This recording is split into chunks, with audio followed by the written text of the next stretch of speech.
ஓம் சக்தி குருவடி சரணம் திருவடி சரணம். ஆக்கமும் ஆன்மீகமும் ஒரு அற்புதமான தொழில் நேர்களே. ஒரு ஒரு குட்டி கதை பார்ப்போமா? ஒரு பறவை இருந்தது. அந்த பறவைக்கு ரொம்ப உடம்பு சரியில்லை. இப்போ உடம்பு சரியில்லாமல் இருக்கிறப்ப இப்படியே அதை சாப்பிட முடியல. எங்கே போனாலும் அதுக்கு சாப்பாடு கிடைக்கல, தண்ணி கிடைக்கல. ரொம்ப ஒரு மாதிரி ஒல்லியாக கூனி குறுகி ஒரு மாதிரியாக இருந்தது. அப்போ அங்கேருந்து நம்ம முனிவர் வந்து தன்னால் முடிஞ்சதெல்லாம் பண்ணுறார். அப்படி இருந்தும் நிவர்த்தி ஆகலை. அப்போ நாரதர்கிட்ட இந்த முனிவர் சொல்கிறார். அப்போ நாரதர் வந்து நம்ம பெருமாள்கிட்ட போய் சொல்கிறார். பெருமாள்கிட்ட சொல்லவும் பெருமாள் என்ன சொல்கிறார், நாராயணா, அந்த பறவை வந்து கர்ம வினையை அனுபவிச்சே ஆகணும். அதனால் வேறு வழி இல்லை, பல வருடங்கள் ஆகும், அது ஒன்றும் பண்ண முடியாது அப்படிங்கிறார். அப்போ நாரதர் சொல்கிறார், இதற்கு பரிகாரமே இல்லையா, பாவமாக இருக்குது அப்படின்னு சொல்லவும் நம்ம பெருமாள் வந்து சொல்கிறார், நடப்பதெல்லாம் நன்மைக்கே, அனைத்திற்கும் நன்றி நன்றி. இதை சொல்லு, இந்த ஜபத்தை சொல்லு, சரியாயிடும், இதான் பரிகாரம் அப்படிங்கிறார்.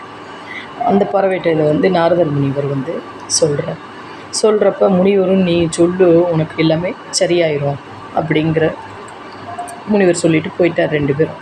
இந்த பறவை வந்து சொல்லிகிட்டே இருந்திருக்கு.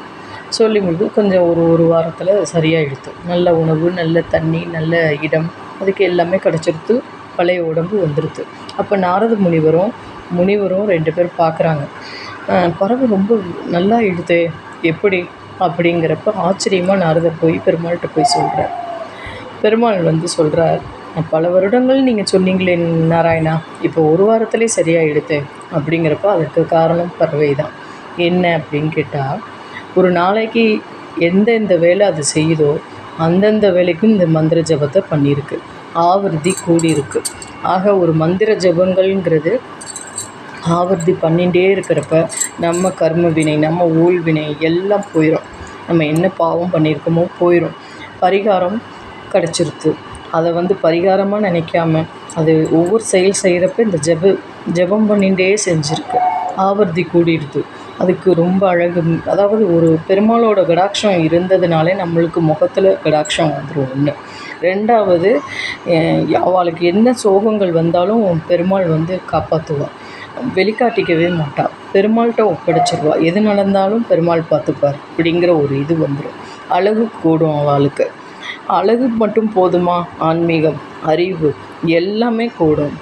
ஆள் பாதி ஆடை பாதிங்கிறது இந்த யுகத்துக்கு தேவைதானே நபர்களே, நேயர்களே. கண்டிப்பாக அப்போ அந்த பறவை வந்து ஆவர்த்தி கூட அதுக்கு உடம்பு நல்லா எடுத்துப்பா அப்படிங்கிறது.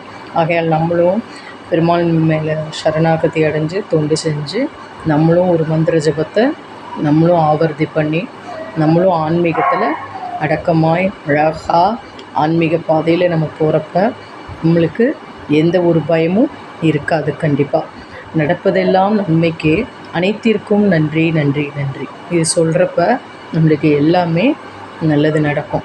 இப்போ ஒரு எக்ஸாம்பிள் சொல்கிறேன். சமையல் பண்ணுறேன், அந்த சமையல் வந்து மிஞ்சாமல் நல்லபடியாக சாப்பிடணும், சந்தோஷமாக சாப்பிடணும். ஒன்று நற்பவின்னு சொல்லலாம், இல்லை இந்த மந்திரத்தை சொல்லலாம், இல்லை ஓம் சக்தின்னு சொல்லலாம். உங்களுக்கு என்ன ஸ்லோகம் பிடிச்சிருக்கோ அதை சொல்லுங்கள். ஓகேவா?